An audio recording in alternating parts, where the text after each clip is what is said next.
And we're live. Today, my guest on PhD. She is a podcaster, author, content creator, and one of the founders of Just for 24 movement. And she's a fellow Canadian, my neighbor to the west, Brooke. How are you doing today, Brooke? I'm doing really, really good today. Thank you. And I'm not going to try to butcher your last name. Can you pronounce it for me? Robichaud. Okay, that's not as hard as I thought. Like you put it phonetically in an email to me, and I was like, I'm going to butcher this. So I'll just leave it be. So things are going good. You're busy these days, hey? Yeah, things have kind of exploded in the last month. Actually, in the last week, it has just taken on a completely new life of its own. Like I can't even keep up with all the messages and the videos that people are sending. And um, this is for Just for 24. I realize a lot of people probably have no idea what I'm talking about, but Not yet, but they will. yeah. It's new for everybody. So let's talk about Just for 24 first for really quick here, and then we'll get back into it a little bit later. But what is Just for 24? Just for 24 is an online movement for people to get together and celebrate sobriety. So it's kind of like 420 meets the Ice Bucket Challenge, but for sobriety and to support the recovery community. So all we're asking people to do is stay sober for 24 hours, whether or not you're in recovery, and see if the sober, like, what is it like to stay sober for 24 hours and how much fun can you pack into a day? And we want the recovery community to come together and just show how much fun we have sober so that people that might be thinking about it or just completely overwhelmed with like their coping mechanisms they picked up over the pandemic. A lot of parents have started drinking to kind of help with stress and everything. Like, this is a chance to take a break, to connect with other people that are doing the same thing and trying out sobriety and doing it together and having fun. So all you do is use the hashtag just424 and make sure you tag us at just4.24. And then we are going to be posting all of the posts that we're tagged in and just showing the world that like you can have a blast booze free. We also have a live event that's happening from 1 to 4:30 p.m. And we have an amazing lineup of content creators that are in the recovery community, recovery businesses, and people who support the recovery community and help out. We have a like registered counselor that's coming to talk a little bit about tools and tips that we can do. I can't even list the amount of people that are there because there's just so many. I'm not going to remember them all, and then I'm going to feel bad about leaving someone out. But we also have way more prizes to give away than I think we can actually give away as well. So make sure you register for the event. You can go to just424.com to do that. And then registering gets you entered to win prizes. Using the hashtag gets you entered. And being there live with us so we can give some stuff away in the comments is also going to get you entered. Amazing. See, there you go. We got it in a nutshell there. Perfect. And I will go and register because I haven't done that yet. I saw that I went to the website and I was like, actually, it was last week. I'm like, what is this? And so I was like, okay, went to the website. I'm like, okay, cool. This is like pretty amazing. So Brooke, how did this all start? Like, how did you become a recovery advocate or let's say recovery influencer? I didn't know that was a term till a few months ago. So I don't know that it is, but it is now. I think it's really new that a lot of people are coming out into the recovery space and sharing that part of their journey so openly. I feel like there was a big swell of it after the pandemic happened because we're all sitting at home alone. We're having a harder time connecting. So we all turned to social media and people really started opening up and sharing their stories. For me, it started almost 2 years ago exactly. And I was in bed. I was actually on bed rest. I was pregnant with my daughter and I just needed like an outlet. I felt so useless. And I had just gotten 2 years clean and sober. And I had built this beautiful, amazing life. Dreams were coming true. And I was sharing a lot online about my journey of transformation because I had lost 80 pounds at the time, but not so much in my sobriety. And so I got pregnant. I gained a bunch of weight from pregnancy. I felt like all of this like way I was helping people online and everything I was doing, like I'm not eating healthy anymore. I'm not doing these things. I'm not really a good advocate for that right now because I got into a depression while I was pregnant. So I started praying and asking God, like, I just need something, like, show me what my purpose is. I feel like I have no use and I'm having a hard time getting to meetings and accessing my support I usually do for my recovery because I couldn't leave my bed. And so I was just meditating in the shower and I just heard this voice saying, "Your story, my glory." And I was like, oh my gosh, what is that? Like, that is something. And I felt like that was my calling from God. I call my higher power God. But yeah, so I just felt like, okay, like I got to do something with this. And so I called my friend mentor, Suzanne, and I told her about it, and she said, I have to be a part of this. And then we got together, we started coming up with some ideas if we're going to do a YouTube show or maybe a book, or maybe like a lot of ideas came out. We settled on a podcast. The name Seek Purpose was actually my husband's idea. So we really wanted something that would be open to all kind of spiritual paths, ways to recovery, no matter what you're recovering from. It could be trauma, it could be abuse, whatever, that you have a space to come and a community to come to, and stories of transformation. So that's how that started. Obviously, starting a podcast, we had to get more online. I started sharing my story more. I started finding people on TikTok that are just so freaking inspiring, being really out loud and proud about recovery. And I thought, okay, this is going to be something. So we kind of niched down to being more about addiction recovery, or I guess we're about everything still, but we focus more on stories of people who've overcome addiction at this point. And yeah, so it's happened from there. And then Just for 24 was just this event we wanted to put together in BC here last April. In January, we were trying to come up with our spring event, and we thought we want to do something for 420 to kind of give people that are sober a thing to do on that day. And then I was just like, well, what about 424? Because it's kind of like just for 24 hours, which is a big saying in the recovery community. And then Suzanne's like, what? What is that? So we got really excited about it. I had no idea what was going to happen. But we wanted to do like an outdoor carnival sort of thing, have like a concert, a live podcast. And we were like contacting the city, contacting all these event spaces, and no one would rent us a space to do this. A lot of people were turning our nose because it was about recovery as well. And then the pandemic happened, and there was no space for anybody to be outside or do anything. Like everything was shut down. So we took it online. We had a really like last minute online summit with some really incredible people that came together and just talk about recovery and staying connected in a pandemic. And then this year, a month ago, we were just like, okay, we're going to be doing the same thing again that we did last year. But we ended up partnering with the Sober Curator. And then Michelle from Recovery is a New Black came on board, and it's just exploded. Like we're east to west coast. We have a speaker from New Zealand that's even putting stuff out for Just for 24. We just got in the New York Post. On page 6, where we have an article that's been posted about an in-person event that's happening for Just for 24 in New York. And King 5 News, we were just on TV. And I'm like, I literally have been screaming and dancing and calling like all of my family members like all morning, because it's just, I can't believe it. Like, I just can't believe this idea that came out of nowhere, just sitting in a podcast session, like trying to plan this event, is turning into this movement that I hope is going to be around long past me, that people will still be celebrating sobriety on April 24th, like they do 420 for weed. Brilliant. I love it. I mean, it came out of nowhere, right? It's like, some of the best ideas just happen sometimes. And it's just brilliant that you, had the initiative to get it going. So let's go into a little bit of how did you find recovery? What was the things that led up to your, what was the reason or the consequences of using? So many things. I basically just became a human being that I didn't enjoy living with anymore. All the things I swore I was never going to do, I was doing. And so my addiction really started when I was a teenager. From 16, I tried alcohol, like to try to get drunk the first time.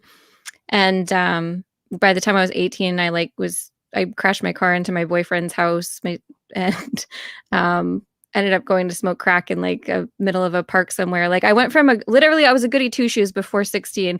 I was like going to church on Wednesdays because they had like this cool youth event. So at lunchtime at school, I'd like go to church, and I had like barely ever kissed a boy, and like was never going to do drugs and alcohol because I seen it destroy my family.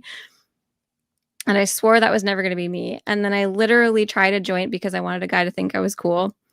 And then that wasn't so bad. So I was like, okay, well, maybe drugs aren't that bad, because like I tried this and nothing horrible happened. So I started drinking more. I got drunk for the first time. I felt like, holy shit, all of this insecurity, all of the, fears, anxieties, everything went away. And I could finally be who I felt like I wanted to be. I could be funny, I could flirt with guys, I could do these things that I just felt like I couldn't do sober. And so I wanted to feel that way every day, and then I wanted to see what else could make me feel like that, and, I tried psychedelics and then harder drugs, and eventually, like, I kept going one up and one up and one up, and then thank God today, I thank God. At the time, I was terrified. At 18 years old, I found out I was pregnant, and so I stopped using and drinking for almost a year.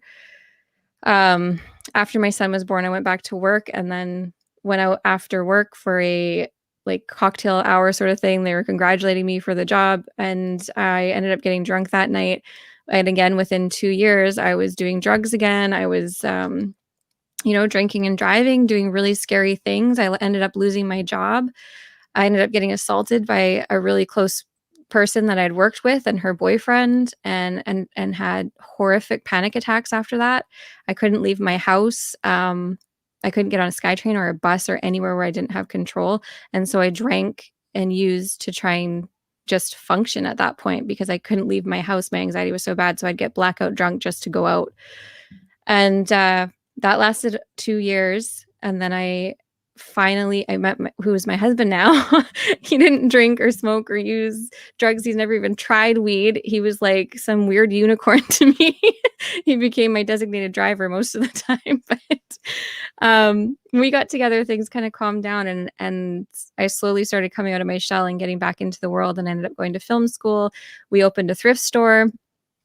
We did some really fun, amazing things. And then I got pregnant, and there was some complications with my pregnancy. My son came early, 2 months early. He was in the hospital. I had a really hard time coping with that. So again, I turned to drugs and alcohol. And again, within 2 years, I had burnt my life to the ground, and I wasn't being faithful. I was drinking and driving. I was doing drugs again. I was trying drugs that I had never even tried in my life. And now I've got two little boys at home that need me, and I can't figure out how to be a good mom, and I couldn't figure out how to be a good human. And I just thought, holy shit, I'm broken. Like, I'm one of those people that's just born bad because I don't want to be this. Like, I really don't want to be this, but I can't stop it. I tried quitting drinking several times. I'd get about 3 weeks, sometimes 3 months, and then I'd be right back at it. And it would take me down so fast. And I didn't understand that I couldn't control my alcoholism. I thought I just didn't have enough willpower, that I was immature, that I was irresponsible. Like, that's what I thought. And I didn't know how to change it. I didn't know how to fix it. So it got to a point where I just wanted to die. Like, I just felt like a fraud everywhere I went. I was living a lie.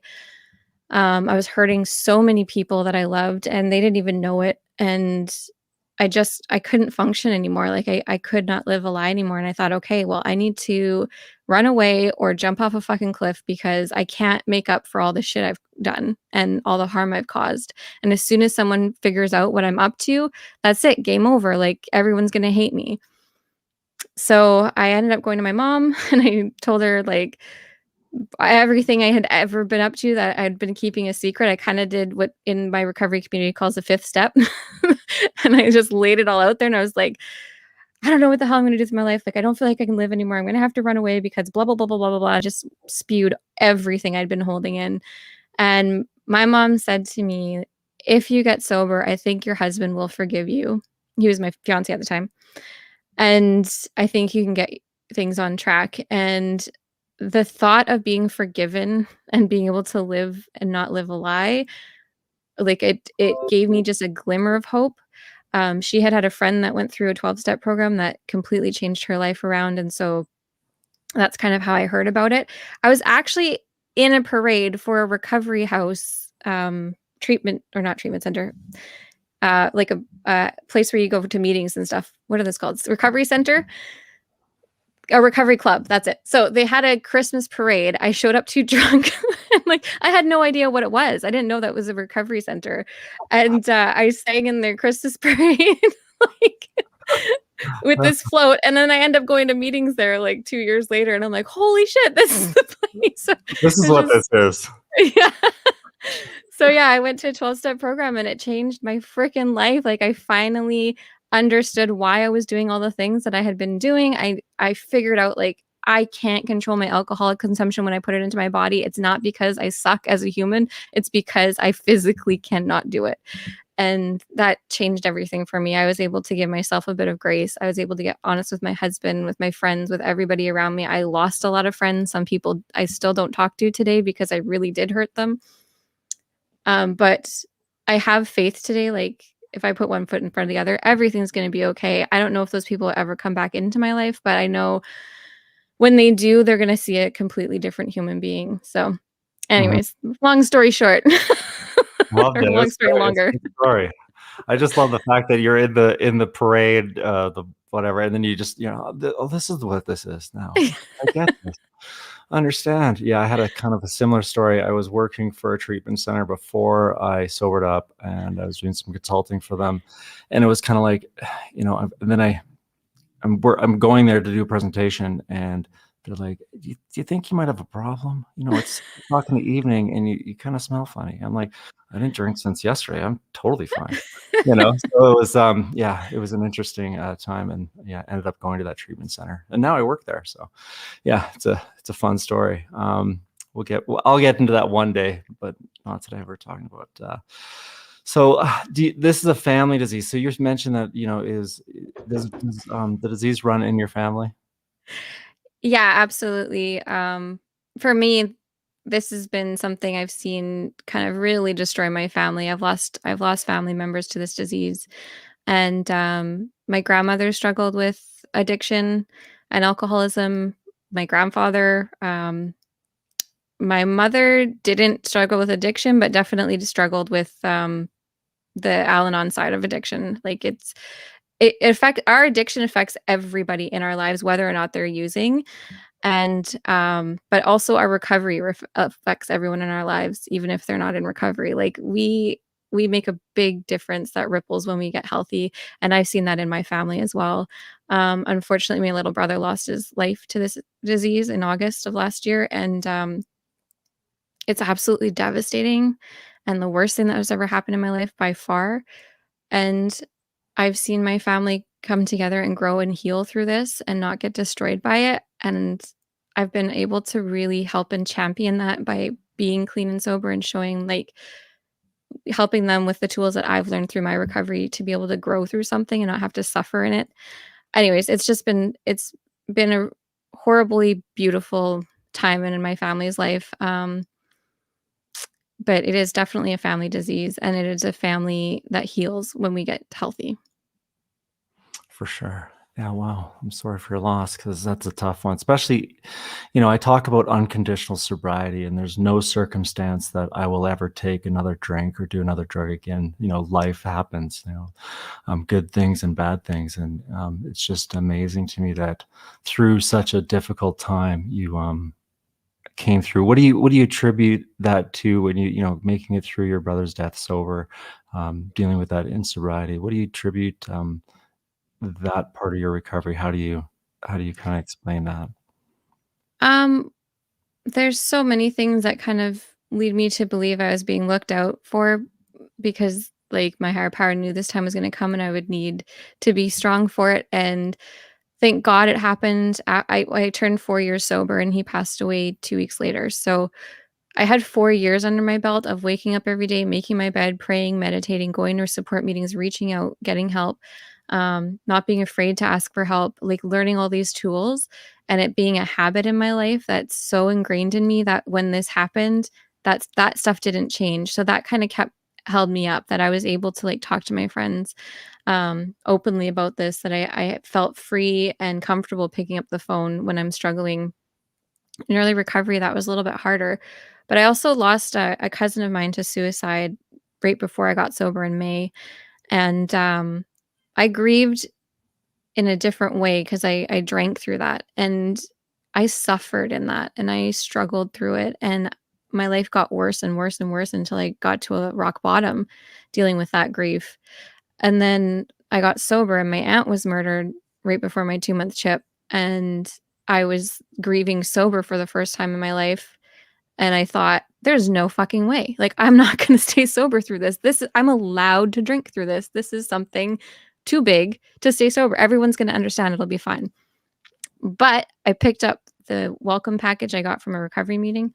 I started calling people on there because I had a step group that I had to go to that night, and I thought, "Okay, I'm just gonna make a couple calls. I'm gonna get permission to drink from somebody, like, they're gonna let me do this, and then I'm gonna call my step group and cancel because I need to, like, grieve," right?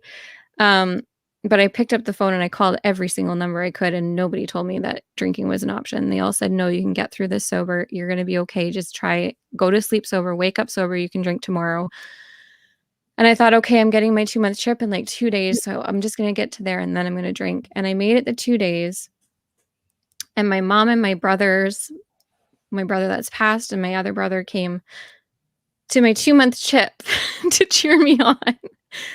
And it was just, like, the first time I really felt supported by my family, and, we had a really, really rocky relationship, so that opened something up in me, and I thought, "Okay, I did the 2 days, I can do another one, I can do another one," and I just kept doing one day at a time until I actually grew through the situation. I healed through it, I became stronger, more resilient, felt more empowered, and then I, like, went to Mexico into an all-inclusive resort and stayed sober through that and got married and had, like, a bachelorette party. I turned 30, I did all these things sober that I planned on drinking over, and so by the time this came where my brother lost his life to this disease, it was like, well, I know I can stay sober through this because I've already done it.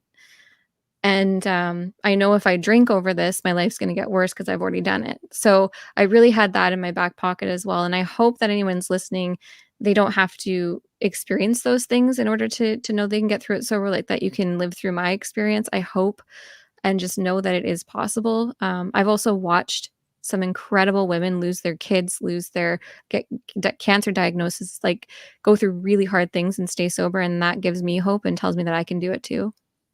Mhm. Wow. That's an incredible story. I'm like Thank you. I'm tearing up here. I'm like, I'm always the one that cries in these podcasts, so it's like, my guests are like, "Are you okay?" I'm like, "No, yeah, I'm fine." Um, so I see you do talk a lot about grief, in different platforms. Does that help, some of that loss and, grieving through sharing? Yeah, it absolutely helps me find community in my grief because it does feel very lonely sometimes. It's hard to talk about because it can make people feel very uncomfortable.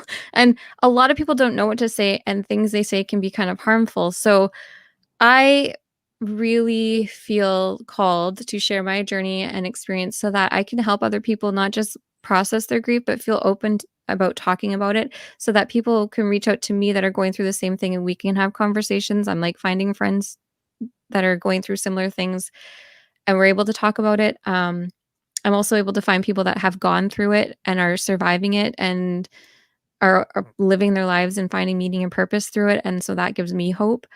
And yeah, and I feel like through this journey, I'm hoping that people will see what I've gone through. I'll be able to share once I'm kind of through it a little bit more because it's still been less than a year.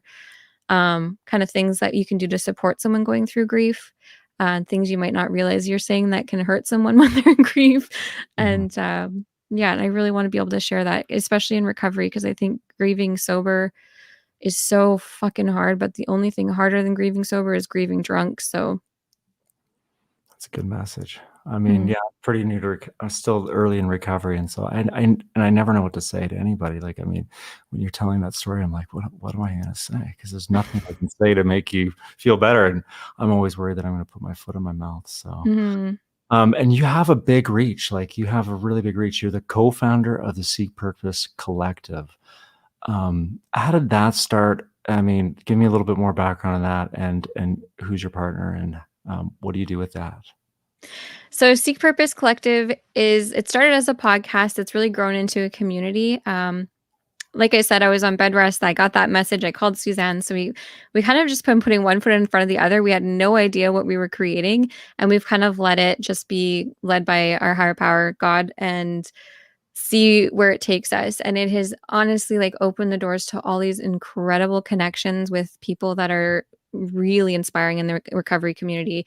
To create a platform where they can come and share their stories, where they can come and meet each other and network with each other. Like we feel like we've become this sort of connection spot for all of these people to come together. And we take you off of the social media platforms where we've all been getting to know each other and into a more long form media like we're doing right now. So you really get to know people instead of just seeing a 15-second clip and then judging them based on that. Like, listen to our stories, hear what we're really about and what we've been through before you decide to judge. Yeah, I mean, yeah, that's the biggest thing, is reducing the stigma, because I mean, Mhm. and that's what the Just for 24 movement's really going to do. Because I mean, obviously, just letting people know that it's a fun time, and Mhm. enjoy your life in recovery, and there are no circumstances you have to drink over, and it's a beautiful thing. So, how many podcasts do you do? Like, you're a host of a number of podcasts. So, how many do you have? Well, Seek Purpose is the only podcast I really host, but I also am in a community called the Sober Curator. I'm one of the Canadian curators, and so that's with Elise Bryson. She's so amazing, and we've been hosting the Sober Scoop on Sundays, where you can come on Instagram and hang out with us, and we talk about whatever's happening in the week and whatever the recovery headlines are, or just things that interest us, and eat ice cream. we call it an ice cream social because I really miss those. I used to do those in recovery all the time. We'd go out for ice cream socials and have a blast. But the pandemic happened, so now we're doing it online and letting everyone in on the fun. And then the Wednesday nights we do the Sober Pop Clubhouse, where we talk about movies, TV shows, brands. Last week was sober non-alcoholic beverages. So different companies came on and shared their story of how they built their companies. And so that's been happening. And yeah, but so Seek Purpose is the podcast that I host. It's our business as well. We're going to be putting together an amazing workshop called Unleashing Your Purpose. That's really going to help you, after you found your pathway to recovery, help you find your pathway to purpose and help you explore those passions, take your pain and turn it into purpose. So, you've had a voice for quite some time, because you hosted karaoke and you DJ'd at strip clubs. Let's get into this a little bit to get some background on how you're so good on the microphone, because I didn't do that. Yeah, my mom was a karaoke host actually since I was born. So karaoke was really this beautiful, like fun thing our family would always do together. And I just loved it. And I have so much fun singing and being goofy. I always make up parodies as well. So I would sing songs at karaoke, but I put my own words into them and just be funny and silly. And eventually I just thought, okay, well, I know everything about karaoke and I want to make some extra money and I've got kids at home and I love to drink. So I thought it was a no brainer. So I'd go and I'd host karaoke and I'd drink my entire paycheck and then head home. But yeah, so I got really comfortable being in front of a microphone and I ended up getting hired to DJ strip clubs. And I actually didn't drink at the strip club because I'd have to drive home after. So, they'd always offer me alcohol, but I knew if I had one, then I'd have to have another one and I'd have to have another one and I wouldn't be able to drive home. So I could have none or I could not stop drinking, but I couldn't in between. So yeah, I stayed sober through that, but I had to quit because a stripper pissed in a garbage can beside me and I was like, okay, I'm out. Like, this is not for me. Oh boy. I don't even know what to say. That's yeah. Yeah, I guess, yeah, that's it's time when that happens. That's when Yeah. you My can. friends actually used to call me Brunk because I was like, my whole personality was being drunk. Like there would be Brooke, and then I would start drinking, and then there would be Brunk, and it was like this joke. Like I was just a walking amusement for my friends. Like I wasn't even human to them. They didn't really give a shit about me. They didn't really want me at the party other than for entertainment purposes. So yeah, it's just so funny that I go from that to like being an advocate for sobriety. It's just such a crazy. I would never believe it in a million years if you told me back then that this would be my life today, ever, ever, ever, ever. It's a beautiful thing, isn't it? Mhm. Yeah, like, I say that I didn't really know that there was recovery uh, influencers to a few months ago, when I kind of stumbled across TikTok, and then I found this list and I was like, what is going on here? And I was kind of just doing social media for a recovery treatment center here in Calgary. And so I was doing stuff, but it wasn't really my stuff. And so here we are, where I don't even know if I fit into that category, but one day maybe. So let's get back into this. We got Just for 24. So the website is www.just just424.com. And how did you get picked up for the New York Times? Like, where did that come from? Okay, so it's the New York Post. Oh, Post. Sorry. Did I say Times? I made Post. the mistake. Um, I'm so Canadian. I have no idea what the difference is between the two, but I was corrected and I was like, oh, okay, sorry. But yeah, it's the New York Post. So we, Martha Recovering Out Loud on Instagram, she lives in New York and is going to be our East Coast ambassador for the States for Just for 24. So she hopped on board. We met through Clubhouse, actually, through our Wednesday chat. And she's like, I need to be a part of this. I want to help out. What can I do? So she's put together like this whole day where she's going to go out and do a whole bunch of really fun things at a recovery shop that's there, and then go to PS Kitchen in New York and have an event there live because they're open. I can't wait for that day to happen here. But so she put all that together, and then we're going to be checking in with her throughout our live show, and she's going to be like our like correspondent on the spot sort of thing, showing us like all these fun things she's doing for the day. And so she contacted someone at the New York Post and pitched the story to them. They loved it, so they picked it up. And Elise, the Sober Curator, is on our team as well. She works for King 5 News and pitched the story to them, and they loved it. And they did a full segment on it. I was just like, how is this real life? Like, I'm not kidding you. I have it like on my vision board being on the news, but it's on my like vision board where I'm like, this is never going to happen kind of vision board. Like, this is so far away from what I think the realm of reality in my life is. And now I'm like looking at TV today, seeing my face, and I'm like, whose life is this? Like, how does this happen from an idea in a basement suite in freaking Port Coquitlam, British Columbia? Now the New York Post is talking, and it's a like national event, international event. I'm just blown away. Like, I'm still not believing it. I'm kind of in shock, and I haven't stopped smiling, so my cheeks hurt so bad. But well, you deserve it. I mean, thank you. If you would have never got sober, you'd have just been the gal that the strippers pissed beside. Like, I mean, this is way better, right? Oh my God. Yeah. Way better. Way better. I love it. Yeah, like what an amazing story. You in like such a short period of time, you've turned everything around, and you've got such a big reach. And I was so happy that you agreed to come on here just to chat with me a little bit for my piddly little audience that we have so far. But one day maybe some people will hear this, and maybe by next year I will have a few downloads of this, and we'll all join in the fun. And so to get a hold of you, it's www.seekpurposenow.com. The website for Just for 24 is www.just424.com. And what's your Instagram handle and TikTok handle? So for Seek Purpose, our Instagram is at Seek Purpose Now. And Just for 24 is at just4.24. And on TikTok, you can find me at Sober Lifestyle. And then my business partner is at Sober Lifestyle. She does some really fun stuff with her husband. I don't know if you've seen it. Yeah, but I've seen them. Yeah. So that's how we kind of got together here. Because I mean, TikTok's such an amazing, strange world of sober people doing sober, fun things, and and it blew me away because I was trying to figure out where everybody went off the other social media platforms, and TikTok, and like there's a whole pile of people here, and they're all doing recovery stuff. And it didn't take me long to find them. And it was like, moments, found you and following your story. And it's just an incredible thing that there's this, during such a strange time where there's some places don't even have in-person meetings still. Mm-hmm. And coming together in a place that I had no idea was there.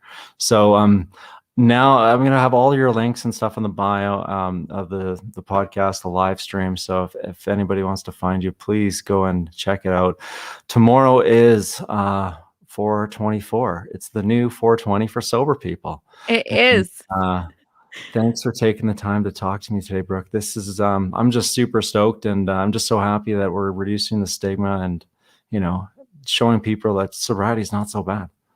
100%. Thank you so much for having me. This is awesome. Yeah, I look forward to doing a wrap up after 4/24 and you sleep for a couple of days. I'm taking a week off. I'm like, that sounds so good. Yeah. I mean, your TikTok's just been like constantly coming and coming and coming. So you're just, I know you're busy. So thanks for taking the time out of your day. Oh, thank you for having me. We'll share this in all our stuff too. People Awesome. can get to see what you're doing. I really love it. Perfect. Thanks for taking the time.